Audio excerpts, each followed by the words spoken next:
Welcome to Tapped In. My name is David Figueroa-Martinez of DFM Coaching, and today we're going to be discussing the power of peer mentoring in Jiu-Jitsu. So yesterday I had a workshop. Today is Monday. So I had a workshop at the very end of September at Five Peaks, and the workshops in general have been growing, which I'm super happy about. And I'm getting more and more women, which I'm super also happy about. And there was a group of women that were, for the most part, white belts. And there was, I think, one blue belt in there. And there was a brown belt woman who kind of decided to kind of like mentor them. And they huddled together anytime they were doing the drills that we were going over, the technique that we were going over. And she did a fantastic job of just making sure that they knew what they were doing and why. And she drilled with them in a way that was centered around them and not necessarily her, even though she was there to learn. But she did a really fantastic job of just making them feel at ease. She answered questions. She helped them drill. She really focused on their development, which was fun to watch for me. I genuinely love when I watch and there's moments of coaching that are going on that are unrelated to me. I think that in some schools where it's top down, not always respected or looked at by that type of gym. And there's times when an instructor might squash that, or they might intercede too much where it kind of dispels the mentorship that's going on at that level. But in genuine, all honesty, I think that it's a beautiful thing to watch. I think it's part of Jiu-Jitsu, and there should be little pods within a gym of people that feel comfortable with one another who are getting mentorship from someone in that small group. And an instructor in general, out of either a program or a gym, doesn't have the ability to interact with everyone. And it's really hard for them to spend enough time with everyone that's around where it makes it any meaningful progression or impact. It's unfair to think that that instructor, male or female, is going to figure that out or be able to put enough time into everyone. And so what happens is you get these little silos, which are not a bad thing, where people help each other out. And there's someone who kind of takes over and moves the group in a certain way where they kind of understand the technique and they help each other out. They answer questions. They go out of their way to make sure that that silo or that pod is working well and that they're enjoying what they're doing. A huge benefit to a gym. And it's a benefit to even a class. I'm doing this workshop and I have everywhere from, I think I have a couple of 10, 11, 12-year-olds in this class. They're hard to coach when you're doing an adult class sometimes because they're not used to their body mechanics just yet. So you have to spend a little more time over there, and then you feel like you're not spending enough time with some of the adults. And then some of the adults have certain questions, and you feel like you're not spending enough time with some of the other groups in the space. So it's always beneficial to me as an instructor when there's these little pods or when the pairs there's a gap in their learning. There's like a brown with a blue, there's a purple with a white belt, and so on. Because then they can also fill in the gaps of when you're trying to roam around and answer questions that you're not going to hit everyone. So these little mentorship groups are a massive plus, and you should really foster them and go out of your way to kind of like comment on it and applaud it when you see it. When we got done with the class, I had noticed everything she was doing. I absolutely loved it. And afterwards, she came over and I asked, so do you mentor often? And she said, oh, I'm a boss. And that can go any way, to be honest with you. I have had plenty of bosses that do not mentor for shit, and plenty of bosses who were just trash in every level. And then I've had bosses like the one that I currently have who go out of their way to mentor whenever they can. And she kind of explained, and we started talking about women in jiu-jitsu and how important it is to kind of like foster that group mentality and make sure that they're doing well and they're enjoying themselves and all this other stuff. And it got me thinking on this topic of the importance of having those mentorship roles being filled, even by people who, quote unquote, some people think you're not ready to mentor because maybe you're not a black belt. You don't have to be. The belt that you own really doesn't matter. She happened to be a brown belt and been training for a while, but it really doesn't matter what belt you are. You can be a blue belt and be mentoring someone who just came through the door. You have, hypothetically, 3-4 years of training under you. You should be able to mentor a new person. Like, that shouldn't be out of the norm or unexpected. You know so much more than that person.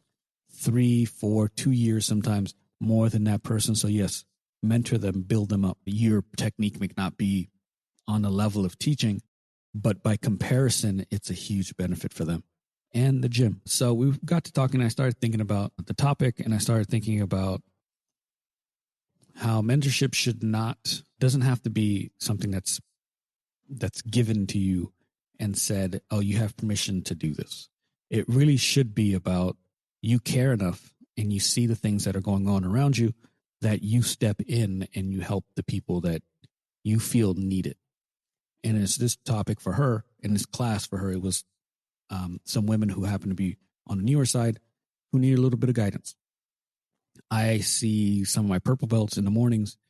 They'll be with a new student who just popped in, and they'll be coaching them through the rounds sometimes. Not overly. They don't stop everything, but hey, do this instead. Hey, you put your hand here, don't put your hand there.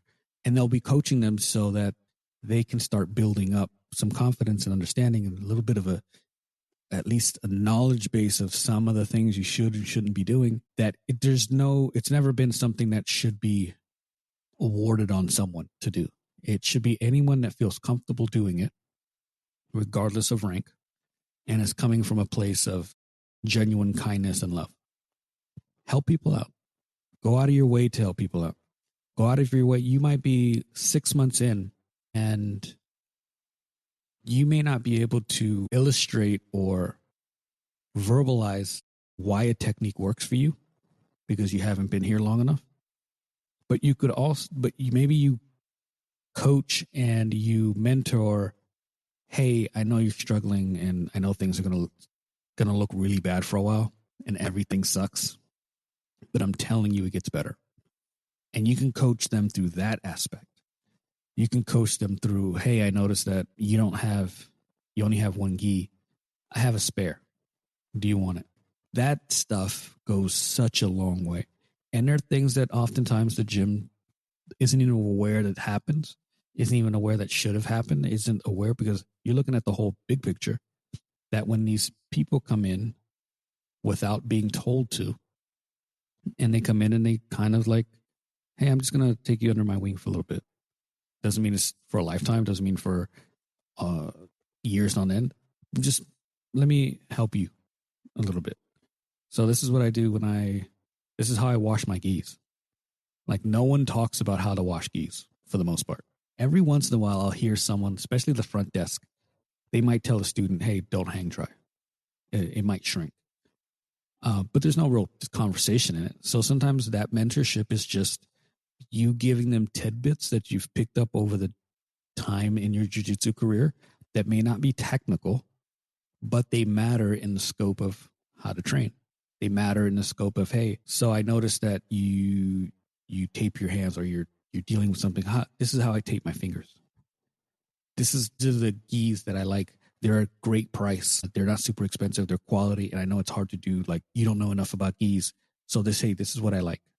And those moments where you can have those conversations with people goes a really long way, because it sucks to have to like go through and try to figure all of this out without some mentorship. And they're not things that a black belt instructor is going to really notice or see, because they're not usually things that are asked about. Peer-to-peer mentorship overall strengthens the health of the gym. Again, that owner or that primary instructor isn't going to be able to touch or interact with every student all the time. When you have a culture of people who actually give a shit and will go out of their way to help people and give advice and correct an issue, or when they even see something that's borderline, I'm going to go with unethical in the gym, something that should not be happening, and they step in or they explain it. Hey, coach, I saw such and such. Let's say it's something minor. He was stepping into the bathroom without shoes on. Or they pull him aside. He's like, hey, I know you don't know you're new here. Don't go into the mat. Don't go into the bathroom without your shoes on. And then explain why. So those things where like people step in and they uphold the characteristics and the expectations of the gym owner or the instructor without involving them, because sometimes that can make things a little more serious than it needs to be. But they could just kind of nudge someone and say, hey, we don't really do that here. We take care of ourselves by doing X, Y, Z. We make sure that our gis are washed. Hey, do you need another gi? I know you're training a lot. You only have one. I have one. Hey, so I use these leggings or these fight shorts because they're cheaper and I can get them right off of Amazon. I know you're starting out. I would highly recommend this. All this stuff is huge. And when a white belt sometimes feels lonely or underappreciated or unseen, these interactions go a long way for them. These interactions could be the difference between them quitting a sport in a couple of months, couple of weeks, and then them actually hanging through because of the chats that you had with them that you yourself may not even remember in 3, 4, 5, 6 years. Like they're just, it's a blip. To them, it's so much more important. To them, like that breakout session that the woman had at my workshop is massive because they might remember all of that camaraderie that's happening in that corner of the mats while everyone else was doing all this other stuff. And this person led them and kind of coached them and pointed things out. I remember those sessions when I was coming up. I remember people pulling me aside and including me in a group session and saying, hey, this is what we're drilling, or I see that you're drilling this. I would highly recommend if you did that. They go such a long way. And really, they're the embodiment. There we go. Of just quiet leadership. Those are the things that you build the gym on. Those are the things that you can build a healthy culture on. And those are the things that often get missed, genuinely often get missed because you're so busy running a program. For me, it was this workshop. And sometimes you're so into it. Maybe you're newer. You're nervous about the entire process and you're trying to make sure everyone's getting it and you're in your own world. That's easy to miss. And there's times when I look over and there was a gentleman black belt who was paired up with I think he was a white belt, older gentleman. And he was working and walking him through how to take the back and how to retake the back. And he was letting him drill more often than he should. Beautiful. That's the quiet leadership that gyms desperately need, but often don't see and maybe don't quite know how to reward because they haven't seen it all the time. I remember I was at a gym and I'm pretty mellow. Even though I'm an introvert, I'm pretty approachable for most people. And I remember I used to have conversations with people who wanted to quit jiu-jitsu. And these are conversations that gym owner and the gym as a whole had no idea were occurring. And I would advise and I would suggest and I would tell them, hey, what if you do this? Or what if you do that? What if you take a break and you come back and then you start approaching this differently? And oftentimes many of them stayed. They made it through that hump. They made it to the next level, made it to the next belt. Some of them made them to black belt. And it was a source of pride because it was like, I'm not being told that I have to do this role or fill this role. But it's fun to be a portion of someone's equation that allowed them to get to the destination that they wanted. And that goes through these conversations and these little moments of mentorship that other people don't notice. They have no reason to notice. But it's just as important, if not more, than what the main instructor is even doing. So if you're someone who you're like, you lack the confidence maybe of like leading a class, but you want to help, these are great moments to have. Pull a white belt, pull a blue belt that needs some help, encourage them, mentor them, go out of your way to coach them, be at their competitions when they need you, show up, check on them when you haven't seen them in a while. Hey, I haven't seen you in 2 weeks. What's going on? Hey, I noticed you're struggling with the side control escape. Do you mind if I help? This builds more people who want to keep going to the gym. It creates opportunities for more people who want to join to come in and feel that environment. And it allows your gym to grow. Like, I love seeing it. So when I saw it at this event, I was super happy. I barely know this woman. Super happy. I love seeing these types of things. If you have any questions, jiu-jitsu related, of course, I am not a psychologist. Let me know. You can reach me at dfm.2099 on Instagram or Threads. I'm usually pretty active. I love answering questions. If you want to work with me, reach me through there as well, or dfmcoaching.com. I also have DFM Coaching BJJ at school, completely free if you want to join that. We have audio courses. My workshops are recorded and put on there. And I'll soon probably have some more like regular techniques that I post, completely free for the time being. Would love your support. If you like the podcast, please review, share, like, everything else. Until next time.